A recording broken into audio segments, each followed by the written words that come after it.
Today is episode 63 with Dr. B.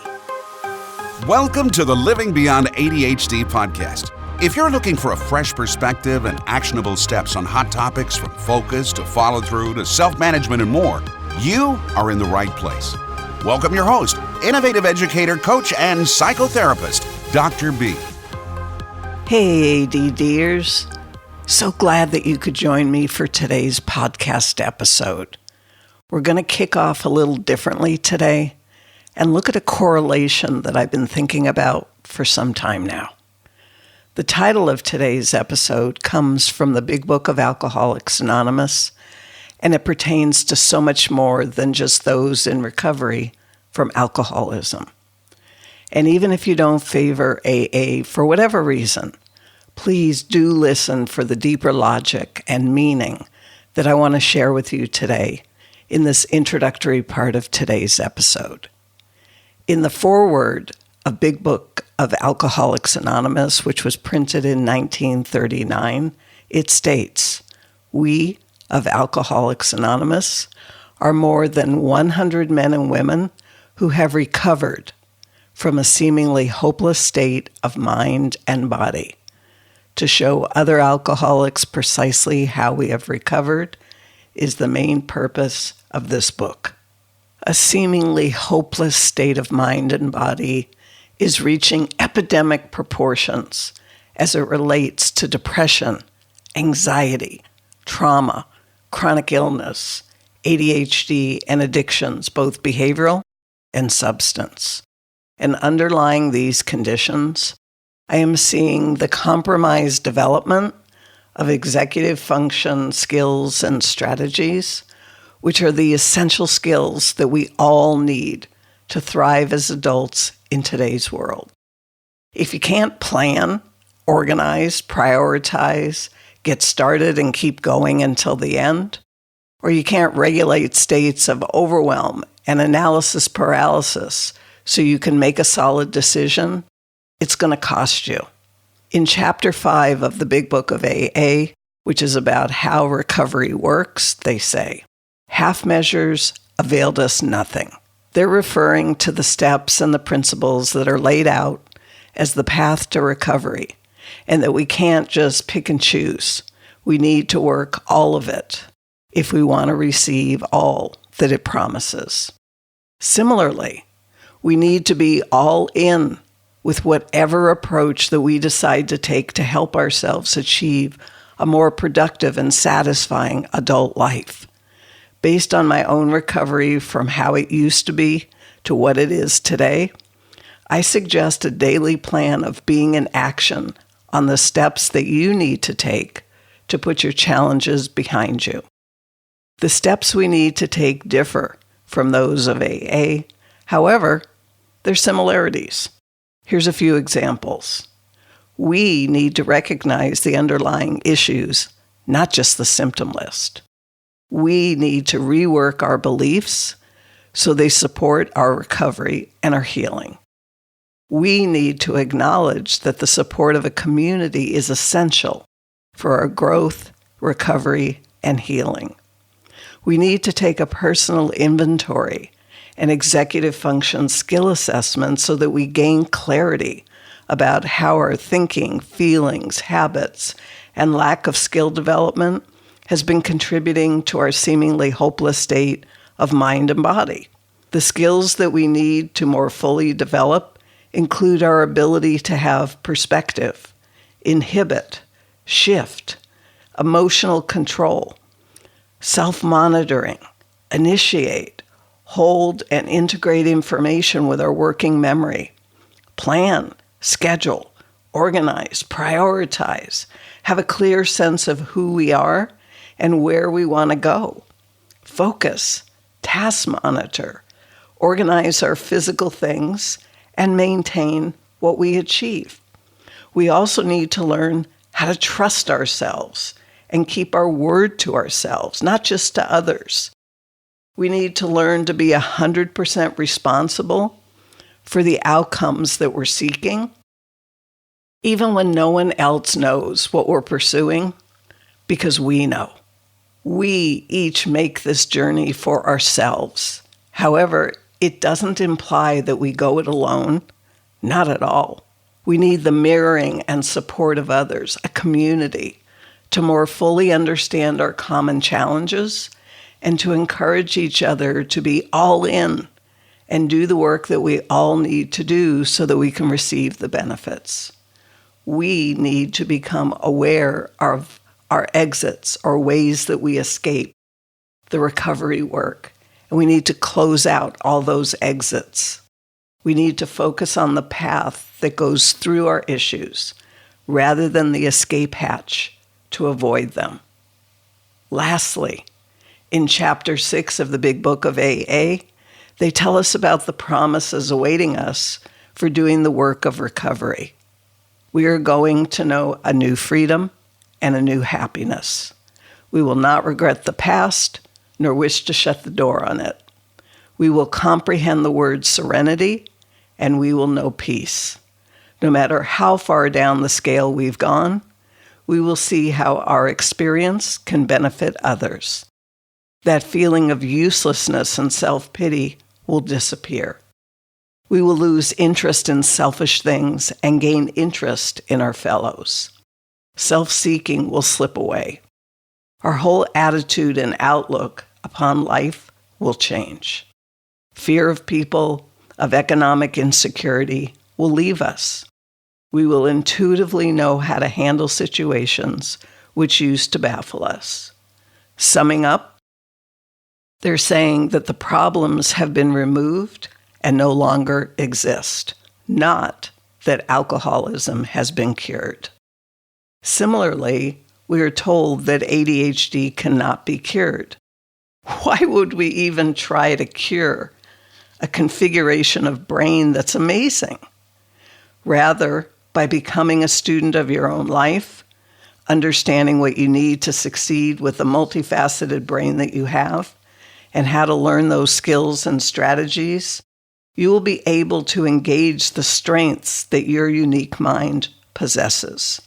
And the promises of recovery from the negative impact of the symptoms of depression, anxiety, trauma, chronic illness, ADHD, and underdeveloped executive function skills and strategies, although different than those promised in AA, are nonetheless striking and transformational as they apply to our recovery. Some adults talk about their struggles openly, while others feel such shame that it's their best-kept secret. I want to share a powerful message with you that DTC shared with me years ago. It's their heartfelt perspective. The reason we feel so stuck is because we live in a world that appears so rigid and feels so unforgiving, leaving one with the impression that there are no alternatives to functioning successfully, that our possibilities are limited, that there is only one way of doing things, and that way simply doesn't work for us. So all of our attempts at life feel hopeless. No one ever really tells us that there is flexibility in functioning, that there is more than one way to go about maneuvering through the world, ways that can work for us, ways in which we have the ability to succeed, just like everyone else, only differently. But no one knows that they have to tell anyone this because no one really realizes it. The non-ADD people are just functioning the way that they know how, and it's working. And the ADD people are functioning the way they know how, and it's not working. So until you flip the lid off of this mystery of life and uncover the world of differences, reveal the array of alternative paths, everyone remains positioned exactly where they have the ability to be. The functioning people remain ignorant, and the many of us are left feeling inept, demoralized, and utterly stuck. Whether you identify with the message I just shared or sympathize with it or want to know what to do about it, I hope it touches you as deeply as it does me. Knowing what my life was like before recovering from my own seemingly hopeless state of mind and body and what it is today, Still a work in progress. That's half the fun. I am in awe of the transformations and so grateful for my willingness to do the work. I definitely know a new freedom and a new happiness, and I see how my experiences can benefit others like you. The vehicles for sharing my experiences have been Facebook Live videos, this podcast show, and more recently, live webinars. Today's episode is about recovering from the pain, the needless suffering, and the misunderstandings that are tearing relationships and families apart, as well as having you think of yourself in a less than favorable way, to put it mildly. Hearing so many of you tell me that you think of yourself as a loser, defective, worthless, and so on is heartbreaking to me.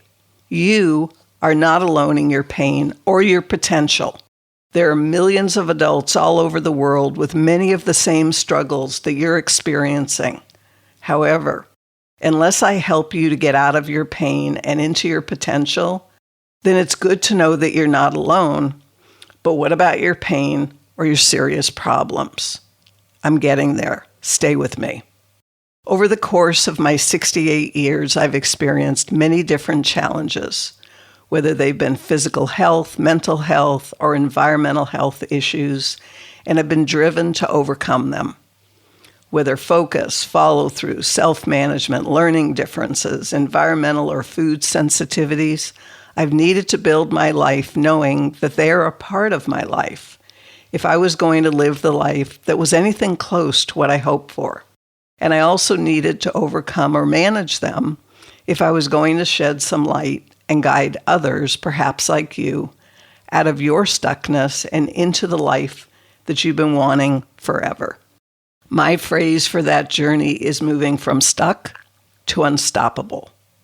So no matter your age or when these challenges came to light, or whether you're a professional trying to launch a business or career, or a student trying to finish up your degree for years now, or a mom of a few kids who just can't seem to juggle kids and housework and a job, or anyone else who is just thoroughly exhausted by what it takes to try and have a successful life.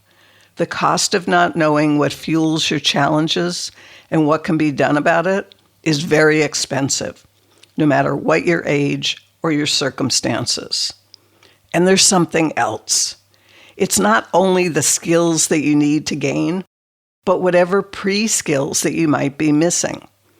The easiest way I can explain my idea of a pre-skill is if you want to organize your closet, but you don't have the pre-skill of decision-making, it would make it very difficult to organize your closet and possibly get rid of things if you can't make decisions.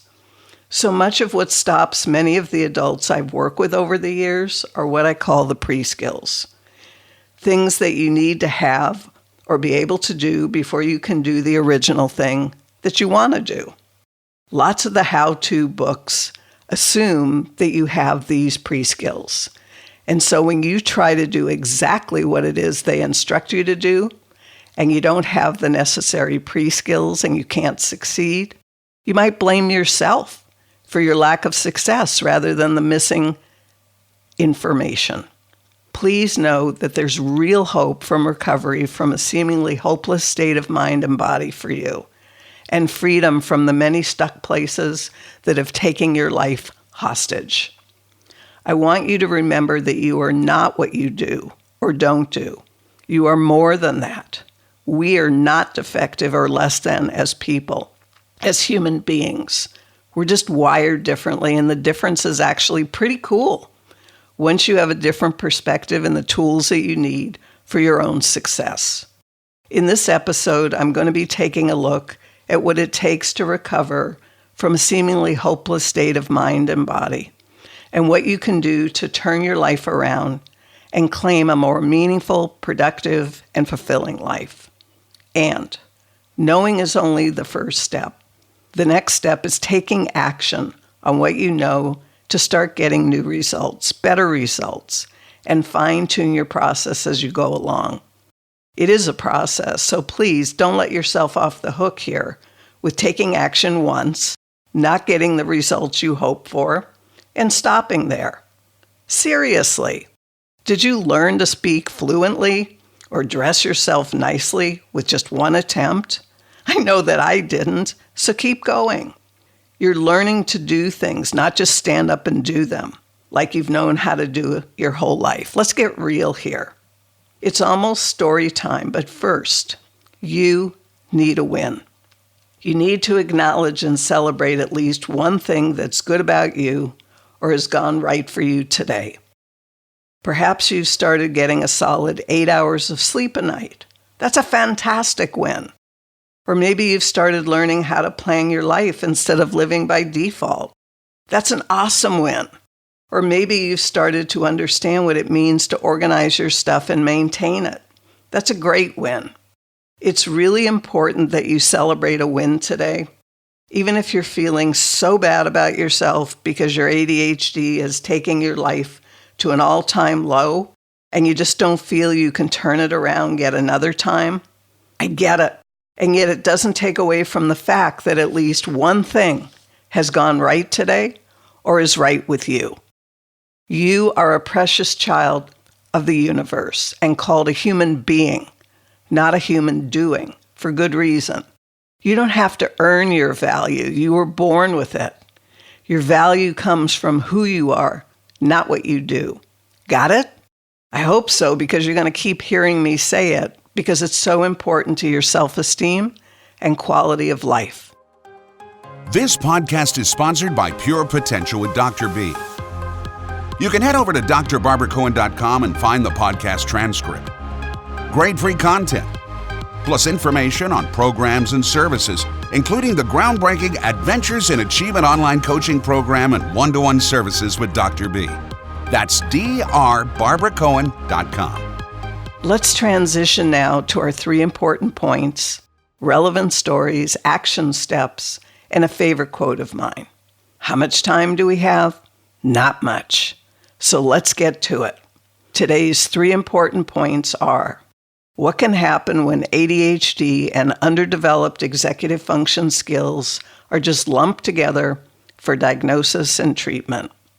Living the seemingly hopeless state of mind and body. Giving a new meaning to ADHD and underdeveloped executive function skills. Now back to being an adult with ADHD in today's world.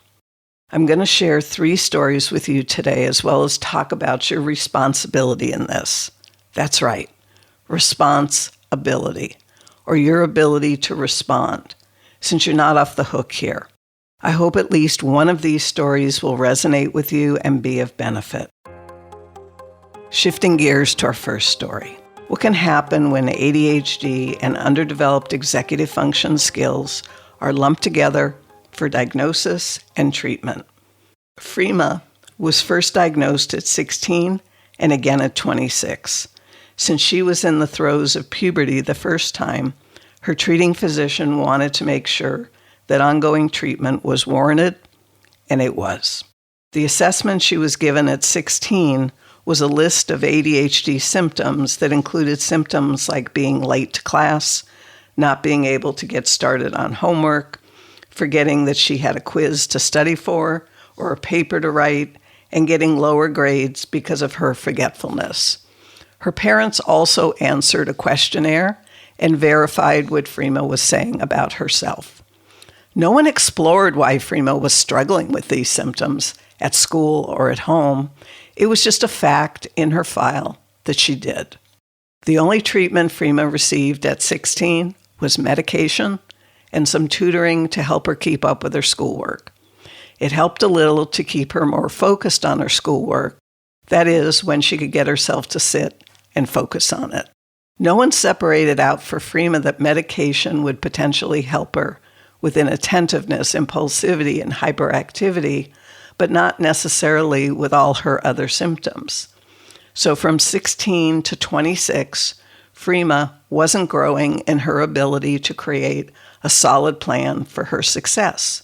She kept shifting her focus and her interests from thing to thing and couldn't decide on a path forward that she could stick with and succeed at.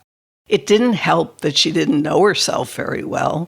her core values, or many of the things that she liked or disliked. Freema was a multi-talented and passionate young woman and could do many things. She just couldn't make up her mind which things to do, and she didn't know what was going to make her happy. Some background facts. For an adequate ADHD evaluation, you need what I'm going to be talking about, even though there's no standard. Clinical interviews with you and those who know you very well. A normative ADHD rating scale, and the brief A, for example, to assess executive function. A review of work productivity reports if you have them. A review of the DSM-5 symptoms for ADHD. Consideration of possible co-occurring problems other than ADHD. And then the coming to a conclusion and moving forward. Testing that's not necessarily necessary. Neuropsychological testing, unless it's warranted for some very clear reason. Brain scans because they don't show ADHD impairments in various situations, as I understand it. Computerized tests such as TOVA, Connors, and IVA for the same reasons. And in terms of diagnostics, the most recent diagnostic criteria that we have is the DSM-5, was published in 2013, in which the number of symptoms that we as adults need has been lowered so that we need 5 of 9. In the inattentive impairment category, inattention to details, careless mistakes, difficulty maintaining focus, not seeming to listen when spoken to, not able to follow through on instructions and tasks, difficulty organizing tasks and activities, avoiding sustained mental effort tasks, often losing necessary stuff, easily distracted, and often forgetful in daily activities. Do you see yourself in 5 out of 9 of those things? And the secondary part, hyperactivity and impulsivity impairments. Again, 5 out of 9. Fidgeting, tapping your hands, your feet, squirming around, leaving your seat when expected to sit, running or climbing inappropriately, unable to play or do activities quietly, always on the go, talking excessively, blurting out answers before a question is finished, having difficulty waiting your turn, and interrupting others. Even though these are the criteria they use for kids, since there's no adult ADHD diagnostic code, all they have is examples of what it would look like in an adult, but we don't have our own code. Attention problems seem to be more the issue, especially the distractibility, and then all the executive functions, which is the self-management system of your brain. It's my hope that this podcast show will fill part of the knowledge and skill gaps worldwide and eliminate some of the suffering of millions of adults. What a blessing that would be for all of us to live in a lighter environment. Again, it's your responsibility, ability to respond, to get the information and the training that you need. In other words, you do have the ability to respond to your needs and meet them. You just may need some guidance. Finding out the truth about your life situation is about rigorous honesty. From that rigorous honesty and truth, you learn acceptance. From acceptance, you learn that you aren't settling. Rather, you're learning to accept what is true and work with that truth instead of operating from denial. You're learning to respect yourself enough to do things for yourself instead of bailing. Respecting yourself is about knowing who you truly are and respecting that person.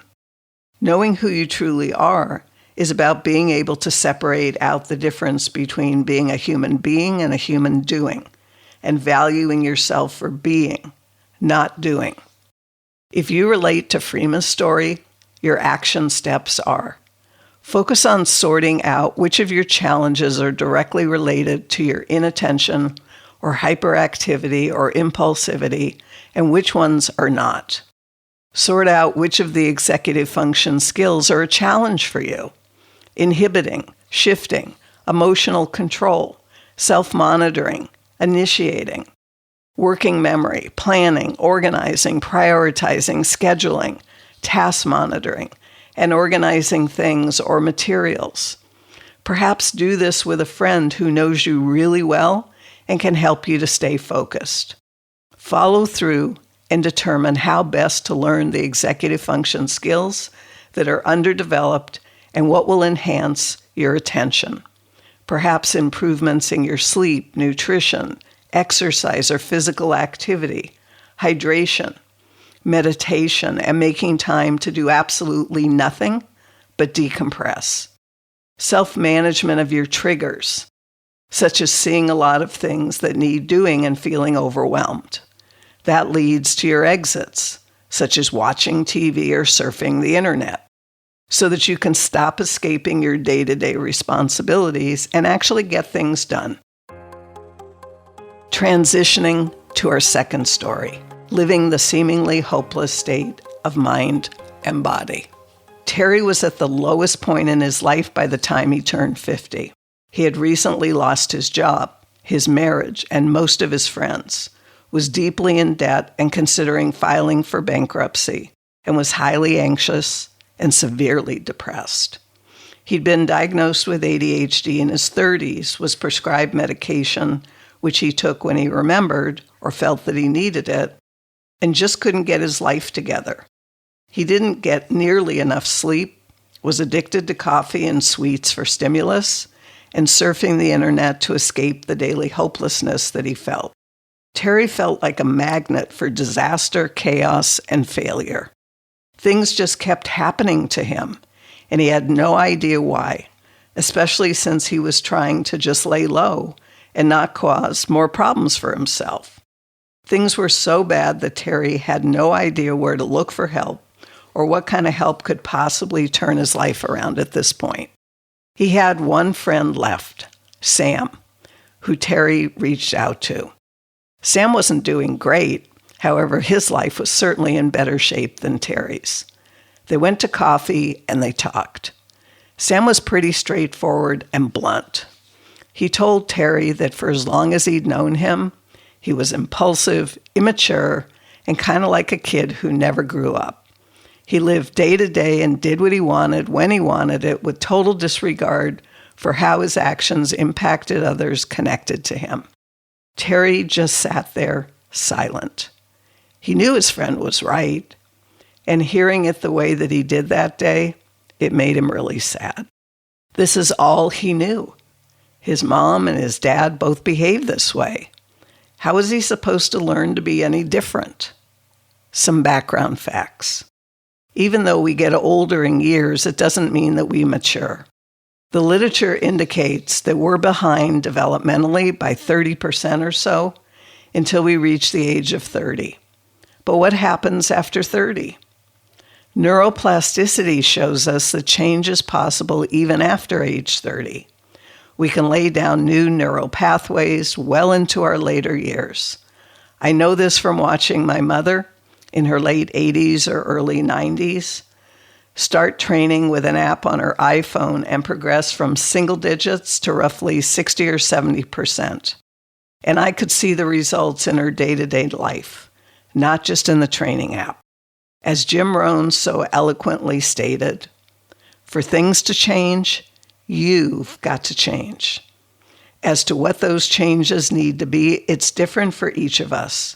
Once we identify what the driving force of the chaos is, we can make a plan to transform that driving force and have it generate positive outcomes in our life, not disastrous ones. If you relate to Terry's story, your action steps are: focus on hearing the truth about your life and yourself from someone who knows you well and cares about you, so you can at least have the choice or the option to change. Follow through once you know what's wrong. Get help sorting out what your options are and how you can start to make necessary changes so that things can change for the better for you. Self-management. Be sure to manage whatever feelings arise about your seemingly hopeless state of mind and body, and realize that your thoughts are lying to you about you. Push through to hear the truth and know that you are a precious child of the universe.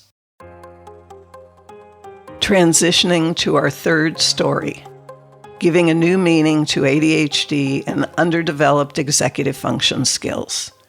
Nancy grew up believing that her ADHD was a disability because everyone at home and in school told her so. They told her about the many things that she wasn't able to do or took so long to do, and hence she was disabled or globally unable. Nancy loved to visit the library, and she did so every week. No one saw the point in her visits there, since she wasn't going to read beyond an elementary level. That might have stayed true if Nancy hadn't seen the books As a Man Thinketh, A Course in Miracles, The Daily Lessons, and Think and Grow Rich. All three books had the same message for Nancy, which was that whatever she believed is what would be true for her and would be what she achieved. The books didn't say that it had to be something that was true for anyone else other than her. It seemed like a powerful secret that Nancy had discovered and held close for years. When Nancy graduated high school, everyone was shocked. They wondered how such a disabled young girl could have achieved such a feat. Background facts. We are the meaning makers of our lives. We get to decide what something means or does not mean. If you believe something to be true with all your heart, you will find a way. Whether that way is apparent to anyone else is irrelevant. It's true for you. Many adults have stopped believing in the miracles long before the end of their days, and so their days continue in emptiness until the actual end. Everything is made up anyways. We spin the stories or the rationale for the facts of our life every day. And we know that if we ask 10 different people about the facts, we're going to hear 10 different stories. I'm not saying that what you can't do in that moment is true, whether it's that you can't walk or read or balance yourself or see a pattern. However, that doesn't mean that it's going to be true forever. You can learn to see the pattern or read the words and make meaning out of them if the right teachers and tools are available to you to repattern your mind into what you need it to be to achieve what you need and want to achieve. And once you've repatterned your mind, you can repattern anything that your mind controls. If you relate to Nancy's story, your action steps are focus on what's right with you and your situation and see the possibilities. Follow through on leveraging your strengths or gifts in the service of your dreams. They can only take flight with wings, not weights. Self-management of the time that your mind slips into disbelief and you weakening your resolve to achieve your dreams. Forgive yourself for the slip, learn the lesson, and double your efforts moving forward instead of giving up. Because it's only in giving up your belief in the inevitability of your success that you will fail. A favorite quote of mine. Socrates said, "The secret of change is to focus all of your energy, not on fighting the old, but on building the new." The question I have for you at this point of our journey together is, are you ready to build your new life and move into it, rather than continually trying to remodel your old life? I hope so. It's a much better use of your energy. I want to shift our focus here for a moment. If you're not in a moving vehicle and somewhere where it's safe to do so, perhaps close your eyes and just imagine for a moment living in a world where 1 in 20 adults live with ADHD, and that's a good thing. Imagine that ADHD is something you could leverage and use to your advantage. Imagine the freedom that comes with the absence of the stigma attached to being an adult with ADHD. Imagine a community of like-minded adults, 8 or 10 million strong, and growing every day. Imagine that ADHD is a difference, not a disorder. Imagine that what you need is the correct understanding, operator's manual, and tools to function at full capacity and express your full potential, and you're developing them. Imagine all adults with ADHD moving forward to their success. Imagine this world is coming soon, that help is on its way. Imagine you just entered that world. Welcome to the world of Dr. B. Whether you're learning from my podcast episodes or live videos or working with me directly, you're in my world and I'm here to serve your needs. So be sure to reach out and get your needs met. It's up to you to take action here so that things can change for you. In the show notes, you'll find information about my upcoming free webinar with live executive function training and personalized coaching just for you. That's happening Sunday, June 30th at 5 p.m. Pacific time.